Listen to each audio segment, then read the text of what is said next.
Muraho neza nshuti bene data n'abantu muri cyaro bwa mbere. Ubuntu n'amahoro biva ku Mana Data wa twese bikomeza kuba kuri twebwe twese ndetse n'abacu bose. Mbahaye ikaze aho uyu munsi cyo kuganira ku mateka y'ikigirwamana bitekerezo. Iyo dusomye mu rwandiko rwanditswe na Matayo mu gice cyawo cya 15 ku murongo wa 19 atubwira ko mu mutima w'umuntu ari ho haturuka ibitekerezo bibi birimo kwica, gusambana, guheheta, kwiba, kubeshyera abandi n'ibitutsi. Ikigirwamana bitekerezo cyashinzwe mu gihe cy'ihinduramatwara mu Bufaransa. N'igihe Ubufaransa bwari bwaranze Imana Umuremyi, bugahakana ko kubaha Imana atari itangiriro ry'ubwenge, ahubwo kuri bo ryari itangiriro ry'ibisazi. Gusenga kw'idini kwarahagaritswe, hemezwa imirimo yo gusenga bijyanye n'umudendezo no gukunda igihugu. Bamwe mu babwirije ubutumwa bwiza igihe kirekire batangiye kwivuguruza imbere y'imbaga nyamwinshi no guhakana ko inyigisho batanze zari ukuri, maze biyegurira gusenga idini y'umudendezo iyobowe na bitekerezo. Ubufaransa bumaze guhakana Imana ihoraho kuko batemeye gukunda ukuri ngo bakizwe. Nicyo cyatumye Imana iboherereza ubushukanyi bukomeye cyane ngo bizere ibinyoma. Aya magambo ari mu rwandiko rwa kabiri rw'Abatesalonike igice cya 2 umurongo wa 10 n'uwa 11. Yabateje umutima wo gusenga ikigirwamana bwenge cyangwa bitekerezo binyuze mu mugore ufite ingeso mbi wagiye mu nteko nkuru y'igihugu yarimo abategetsi n'abahagarariye ubutabera. Mu buhanuzi umugore yagereranya itorero. Iryariho muri icyo gihe rero ni Roma Kristo yari hagarariwe cyangwa se yobowe n'ubupapa. Ikigirwamana bitekerezo cyari umugore.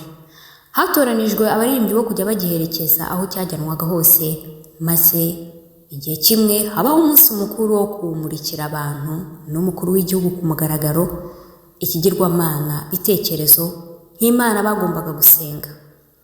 Uwazanye igitekerezo cyo gusenga Imana bitekerezo arahaguruka abwira imbaga y'abantu ko kwibanda ku mategeko y'Imana byarangiye, icyari gisigaye kwari ukubahiriza ikigirwamana bitekerezo.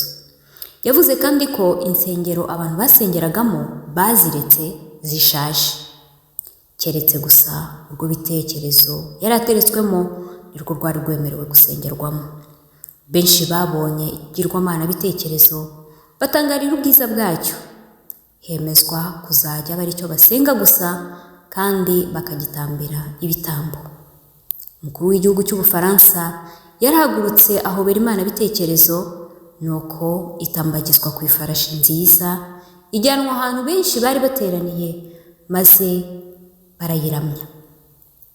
Nyuma y'uwo muhango wo kwimura Imana bakimika ikigirwamana, Bibiliya itwikirwa mu ruhame. Nyuma yaho itsinda ry'abantu bashinzwe umuco w'igihugu binjira mu cyumba cy'inama, maze batera hejuru bati harakabaho bitekerezo. Ubwo bari bamanitse uduce twari twasigaye tudakongotse twa Bibiliya two mu Isezerano Rishya ndetse n'irya kera. Umukuru w'igihugu cy'Ubufaransa abivuga ati ngibi byatwitse kandi bigakuraho rwose ibisazi byari byaratejwe ikiremwa muntu. Ibivuga ko kubaha Imana atari itangiriro cyangwa ishingiro ry'ubwenge. Ubupapa nibwo bwari bwaratangije umurimo wo guhakana Imana wasohojwe n'Ubufaransa. Ibikorwa by'i Roma nibyo byazanye iyo mibanire n'abantu mu bya politike n'amadini byashoye igihugu cy'Ubufaransa mu irimbukiro. Ubupapa bwari bwaranze kandi budashaka ihinduramatwara, baryitirira ko ari umwanzi w'umwami kandi rikaba ikintu cyo guteza amacakubiri mu bantu, bikabangamira amahoro n'umutekano ku gihugu. Amateka avuga ko byari umuco w'i Roma gucengeza mu bantu ubugizi bwa nabi bukomeye muri ubwo buryo. Nshuti bene data, itorero na leta bishyize hamwe birihereza abantu kujya mu itorero, ahubwo bituma itorero rirushaho kwegera isi no gusa nayo. Amateka ari kugenda yisubiramo, aho benshi turi kwimura Imana tukimuka ibigirwamana.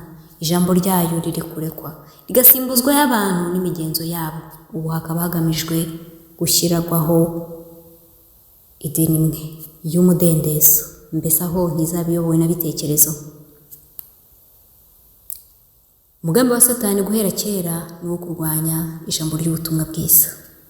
Akoresheje akarengane, abakristo kwifatanya n'abapagani, urukundo rw'iby'isi n'ibindi bitandukanye.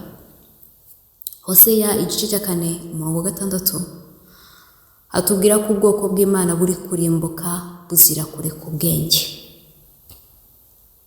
Yobu igice cya 28 umurongo wa 28 atubwira ko kubaho Uwiteka ari bwo bwenge. Benshi turarimbuka tuzira ko twaretse kubaho Uwiteka. Salomo yavuze mu Migani igice cya 9 umurongo wa 11 ko kubaho Uwiteka ari ishingiro ry'ubwenge.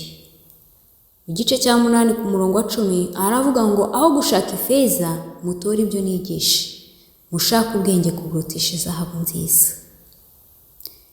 Uwiteka Imana iduha ubwenge kugira ngo tubashe gutsinda imigambi mibisha y'umwanzi Satani. Imana idushoboze gutsinda ibitekerezo bibi byose byatuma tugomera ubutegetsi bwayo, tuyobya bagenzi bacu, amaherezo akazaba yo kurimbuka. Uwiteka tubashishe kandi adushoboze kuzihanganira akarengane, adushoboze kwirinda kwifatanya nabo tudahuje kwizera no kudakunda iby'isi, ahubwo dushaka ubwami bw'Imana no gukiranuka kwayo, kuko ibindi byose tuzabihabwa nk'inyongera. Uwiteka dushoboze kwita ku iherezo ryacu. Uburinzi bw'Uwiteka bukomeze kuba kuri twese. Ndabakunda.